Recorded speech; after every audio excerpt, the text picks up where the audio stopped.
The not quite bin 13s are coming out. They have changed the name to Dune Red, and no, they're not affiliated with the movie Dune, even though maybe sand dunes. Is that what this is? This is supposed to be sand color? It's not. It's like fleshy.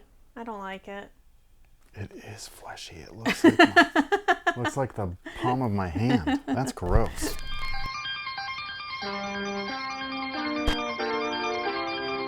Hey, what's going on, guys? My name's Chris. Welcome back to the official WearTesters.com YouTube channel. Today we got a detailed look and breakdown on the Air Jordan 13 Dune Red. Is that what it is? Dune Red? Oh, that's Terra Blush. Dune Red is this. So this is our sand dunes red.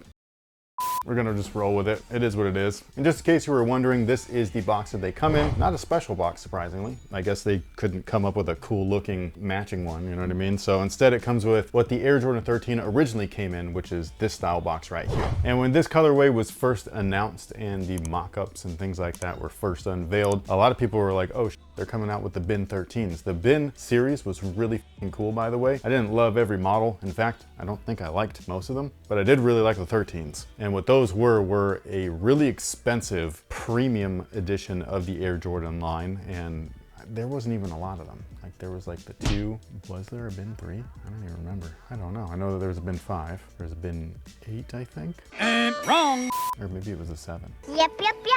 There was a bin 9. Those were fire, actually. Those were hella cool. Then there was bin 13. I can't remember what all the bins were, man. The main thing is that I think they were kind of ahead of their time. They were called the bin 23 series, and it was kind of like a premium take on everything. And at the time, they were considered to be very expensive, with a retail price, if I'm not mistaken, of $175. Clutch the pearls, what a sneaky thing to do.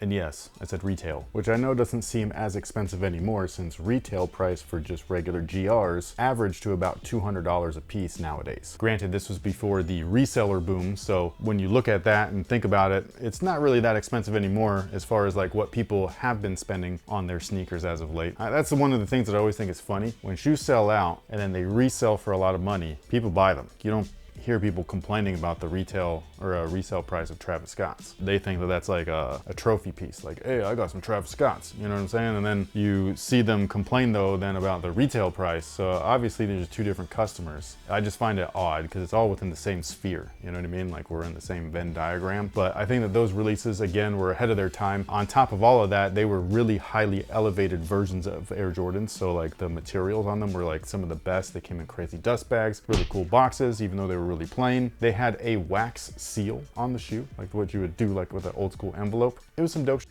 Anyways, this shoe itself, I really have no idea what they're about. I read the sneakers description, got nothing from it. So I think it's just a colorway that they thought was cool. I thought that they were kind of cool until I put them on. And then I was like, they just don't look good with my skin tone. I don't know what it is. They just look kind of funny on me, but like, I don't not like them. The outsole is pretty standard for the Air Jordan 13. We've got herringbone traction pods on there, and it's from top to bottom. On top of that, they're mimicking a panther's paw, which is the whole theme of the Air Jordan 13 in and of itself, is MJ's moniker or nickname, the Black Cat, even though when Tinker was first designing the shoe, he didn't actually know that that was MJ's like nickname throughout the league. He just thought while watching tape and stuff that the dude looked like a predator out there, which he kind of did, kind of creepy. And so yeah, he decided to like roll with that theme with the shoe. He presented it to MJ. This is a famous story, by the way. And MJ was like, did we just become best friends? Yep.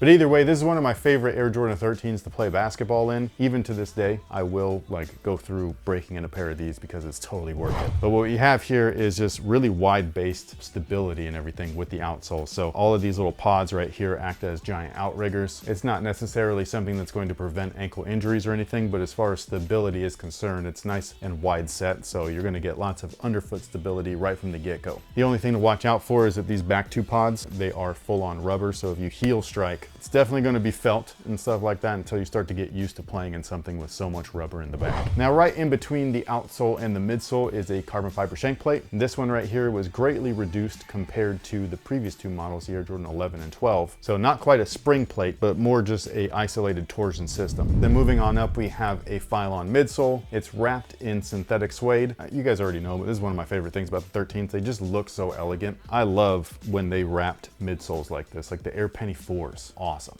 even though the retros don't have it. I wish that they did. They don't look right without it, but whatever. So yeah, I just think that this is great. At one point in time, Jordan Brand did try that too. They took that off of it. It's just a bad move, guys, bad move. Now the materials on these guys are the lighter weight version. So there's actually 2 versions of the Air Jordan 13. They're not, you know, called something different or anything like that. They're just literally 2 different material options. One obviously would be the all leather version, where these big panels up here are made out of leather. If you want more support and more stability, just a beefier shoe, if you will, to play basketball in, then go with that. But if you wanted something that was a little bit more lightweight and more forgiving, required less break-in time, then this guy is it. They do like sacrifice a little bit of support once that stuff does break in, because it's not as strong as leather, but it is, again, just a lot quicker to break in and stuff, especially with a shoe this chunky. And just in case you were wondering, yes, they put the reflective 3M in there. That right there might actually sell some people, because I will say they look pretty cool like that. Now the one funny thing about the sneakers description is that it actually says that these feature synthetic leather, but they don't. Well, they do and they don't. So the toes are genuine leather, cheap leather, yes, but it's still leather. So it's actually the soft variety, like some of the newer pairs. So like I've been complaining that the toes of the 13s are like really like cheap. These will actually flex and move with you, so I love that. The tongue is synthetic leather, so maybe that's what they meant. I'm not sure, but either way, that's what it is. Will the tongue fart? Probably. That's the one thing where, like, when we talk about the original He Got Game colorway or the original black and reds, those actually featured a microfiber tongue, and not only is that way more comfortable than the synthetic leather, but it doesn't make those noises. And no, the original releases did not feature synthetic leather tongues. Just in case you were like, man, I don't remember my original like white and reds doing it. It's because they didn't. They used premium materials back then. They don't now.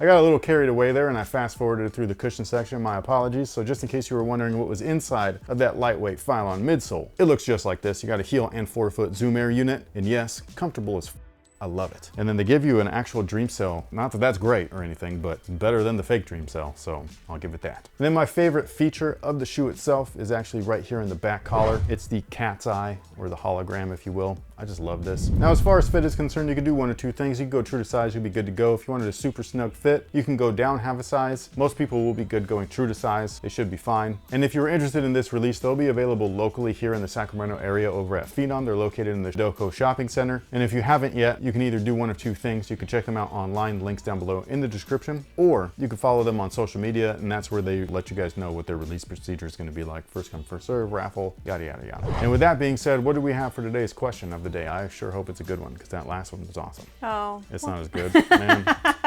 Okay. Would you rather have a ding sound every time you wink, or a pew pew sound every time you make a finger gun? How often do I do either of those things? Maybe you'd do it more if you had one of these as an option. That is true. I do them both a lot more. Like a lot. I'd probably kill that pew pew thing like real fast. Give me 24 hours. It'd be a fad that everybody's like, please stop.